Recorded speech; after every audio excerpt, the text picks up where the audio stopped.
नमस्कार विद्यार्थी मित्रांनो, EMPSC कटाच्या ऑनलाईन प्लॅटफॉर्मवर तुमचं स्वागत आहे। मी आशिष आखाडे, सध्या नगर परिषदमध्ये करनिर्धारण प्रशासकीय अधिकारी म्हणून कार्यरत आहे। तर आपण आता पुढच्या 28 दिवसांमध्ये तुमची राज्यसेवेची स्ट्रॅटेजी काय असली पाहिजे याच्याबद्दल बोलणार आहोत। मी यापूर्वी UPSCच्या 5 मेन्स आणि MPSCच्या 5 मेन्स दिलेल्या आहेत, त्या मी सलग दिलेल्या आहेत। त्याच्यामुळे मला पूर्व परीक्षेचा जो अनुभव आहे तो मी तुमच्याबरोबर शेअर करणार आहे। तर आपण पहिला फेज पाहू, ज्याच्यामध्ये रिव्हिजनमध्ये काय काय असणं अपेक्षित आहे याबद्दल आपण बोलू। तर पहिला फेज जो तुमचा रिव्हिजनचा फेज आहे, तुम्ही सगळ्यांनी आतापर्यंत तुमचं पूर्ण एक रीडिंग कॉम्प्रिहेन्सिव्ह रीडिंग कंप्लीट केलं असेल अशी अपेक्षा करूनच आपण आपले पुढच्या 28 दिवसांची स्ट्रॅटेजी शेअर करणार आहोत। त्याच्यामध्ये 2 रिव्हिजनचे फेज इन्क्लूड आहेत। पहिल्या फेजमध्ये 20 दिवसांमध्ये तुमचा एक कंप्लीट रिव्हिजन कंप्लीट झालेलं असली पाहिजे आणि नंतरच्या फेजमध्ये 8 दिवसांमध्ये एक सेकंड रिव्हिजन, अशा 2 कंप्लीट रिव्हिजन कंप्लीट होणं तुमच्याकडून अपेक्षित आहे। त्याच्यामध्ये कुठले कुठले सब्जेक्ट इन्क्लूड आहेत, एक GS, करंट अफेअर आणि CSAT असे 3 सब्जेक्ट तुमचे याच्यामध्ये इन्क्लूड आहेत। त्याच्यामध्ये GS मध्ये हिस्ट्री, जिओग्राफी, पॉलिटी, इकॉनॉमी आणि सायन्स असे 5 सब्जेक्ट, यांचे प्रत्येकाचे 4-4 दिवस जर तुम्ही दिले फर्स्ट फेज ऑफ रिव्हिजनला, 4 डेज पर सब्जेक्ट, तर तुमचे हे 5 सब्जेक्ट कव्हर होतील 20 दिवसांमध्ये। त्यानंतर सेकंड फेज ऑफ रिव्हिजन जो स्टार्ट होईल 21व्या दिवशी, तर 21व्या दिवसानंतर तुमचे 8 दिवसांमध्ये 1 or 2 डेज पर सब्जेक्ट ज्यावेळी तुम्ही द्याल पर सब्जेक्ट, तुमचा second phase of revision complete होईल। त्याचबरोबर प्रत्येक दिवशी GS ज्या दिवशी तुम्ही 8 म्हणजे जनरली तुम्ही 8 तास जर GSच्या वाचनाला दिलं तर त्याच्यानंतरच्या 2 तासामध्ये तुम्ही करंट अफेअर डेली कव्हर करणं अपेक्षित आहे। आणि लास्ट म्हणजे CSAT, हा CSAT तुमचा डेली 1 आवर असं म्हणजे 1 तास ऑलमोस्ट CSAT तुम्ही प्रॅक्टिस केली पाहिजे। कारण तुम्ही UPSCचा पॅटर्न जर आता पाहिला परीक्षेचा, तर आता आपला मेन्सचा पॅटर्न तर आपण UPSCचा फॉलो करत आहेत, पण बऱ्याच लोकांना अशी पण भीती असते की MPSCच्या प्रिलिम मध्ये सुद्धा UPSCचा पॅटर्न फॉलो होईल का, तर त्या भीतीला दूर करण्यासाठी म्हणून तुम्ही डेली 1 तास CSATची प्रॅक्टिस केली पाहिजे। किंवा त्याला ऑर म्हणून आपण डेली ज्यावेळेस आपण पेपर प्रॅक्टिस करेल पुढं, तो पेपर प्रॅक्टिस ज्यावेळेस करेल त्यावेळी 2 तास पेपर प्रॅक्टिसला द्याल, असा फेज करून तुम्ही तुमच्या रिव्हिजनची पुढचे तयारी केली पाहिजे। त्यानंतर आपण तुमचं प्रत्येक सब्जेक्टनुसार नियोजन, म्हणजे आपले जे 5 main subject plus current affair plus CSAT यांचं नियोजन कसं असलं पाहिजे, तर ते 5 history, geography, polity, economy, science हे 5 सब्जेक्ट यांचं तुमचं नियोजन करताना जे तुम्हाला अवघड वाटतात आणि जे तुम्हाला सोपे वाटतात, या दोनही विषयांच्या बाबतीत तुमचं स्वॉट अनालिसिस झालं पाहिजे। स्वॉट अनालिसिस म्हणजे तुमच्या स्ट्रेंथ, वीकनेस, तर अपॉर्च्युनिटीज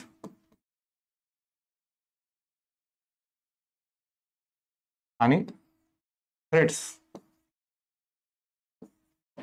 याचा तुमचा स्टडी झालेला असला पाहिजे। स्ट्रेंथ, वीकनेस, अपॉर्च्युनिटी आणि थ्रेट्स।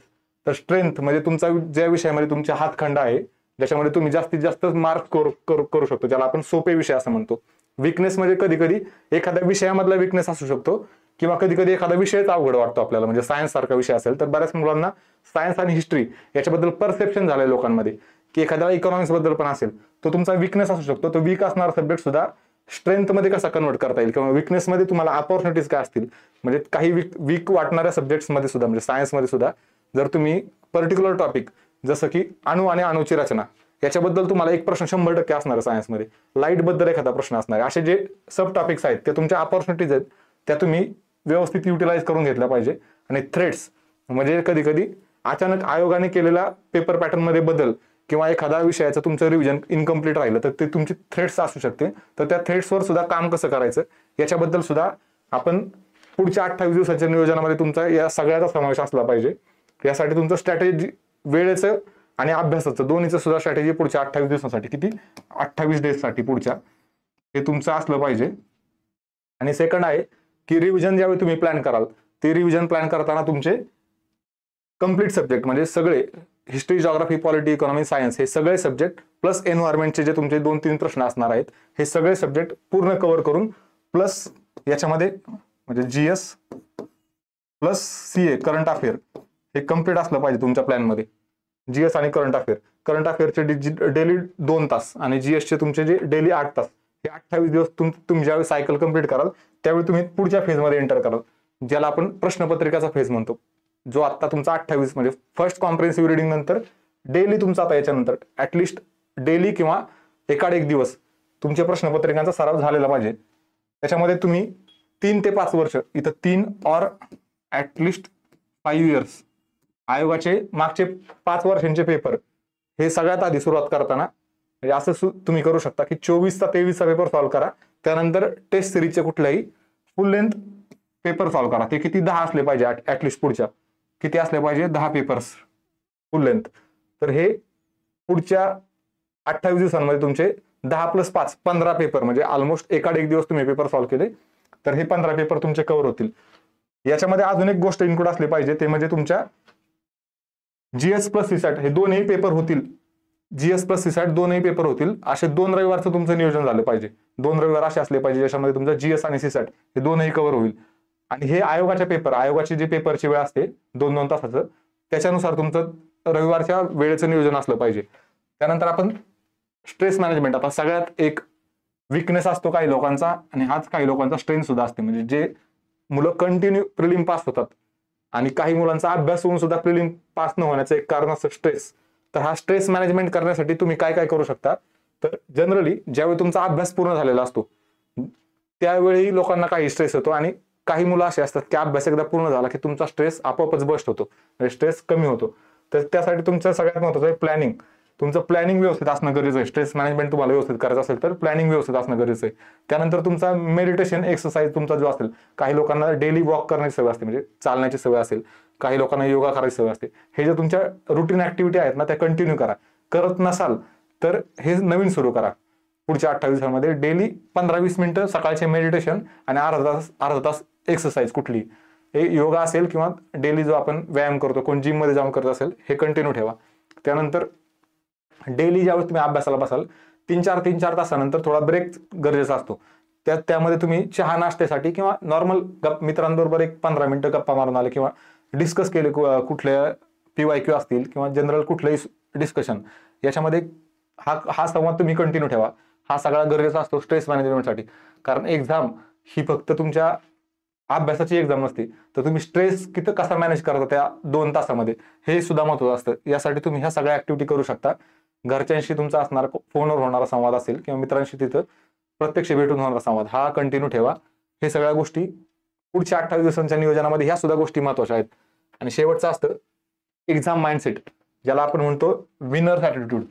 एक्झाम माइंडसेटलाच आपण, की जे लोक जिंकतात किंवा प्रिलिम क्लिअर करतात, मेन्स क्लिअर करतात, इंटरव्ह्यू क्लिअर करून पोस्ट घेतात, या लोकांचा एक्झाम माइंडसेट कसा असतो, तर तो तुम्ही कसा डेव्हलप करायचा. तर पुढचे 28 दिवस तुम्ही ज्यावेळी पेपर प्रॅक्टिस कराल त्यावेळी तुम्ही असं समजा की तुम्ही टेस्ट सिरीजचे किंवा आयोगाचे पेपर ज्यावेळेस प्रॅक्टिस कराल त्यावेळी असं समजा की ते तुम्ही प्रत्यक्ष एक्झाम हॉलमध्ये बसूनच पेपर सॉल्व्ह करतात. जिथं टेस्ट सिरीजमध्ये तुम्ही जाऊन फिजिकली पेपर सॉल्व्ह करत असाल किंवा पेपर झेरॉक्स घेऊन जे सॉल्व्ह करत असाल ते सगळं एक्झाम हॉलमध्ये असल्यासारखंच तुम्ही वातावरण समजून प्रॅक्टिस करा. त्याच्यासाठी महत्त्वाचं असतं OMR शीट. OMR शीटवरच तुमचे जे पुढचे पेपर प्रॅक्टिस होतील ना, तर मी तुम्हाला सांगितलं की 2 रविवारची जी रिव्हिजन होणार आहे तुमची GS प्लस सीसॅट अशा पेपरची, ती आणि प्लस इतरही पेपर हे सगळे OMR शीटवर करा. कारण त्याच्यात तुम्हाला 120 मिनिटांमध्ये 100 प्रश्न प्लस OMR मार्क करणं ह्या ऍक्टिव्हिटी कंप्लीट झाल्या पाहिजे. कधी कधी काय असतं की 100 प्रश्न सॉल्व्ह केले याच्या समाधानामध्ये बरेच लोक असतात की मी 100 मिनिटात केले किंवा 2 तासाच्या आतच राज्यसेवेचा पेपर कंप्लीट केला. पण OMR वर मार्क करताना 1 किंवा 2 गोळे चुकणारे तुमचे बरेच मित्र असतील की 1 किंवा 2 गोळे चुकल्याने राज्यसेवेची प्रिलिम त्याची अर्ध्या मार्कांनी, 1 मार्कांनी, 2 मार्कांनी राहिली.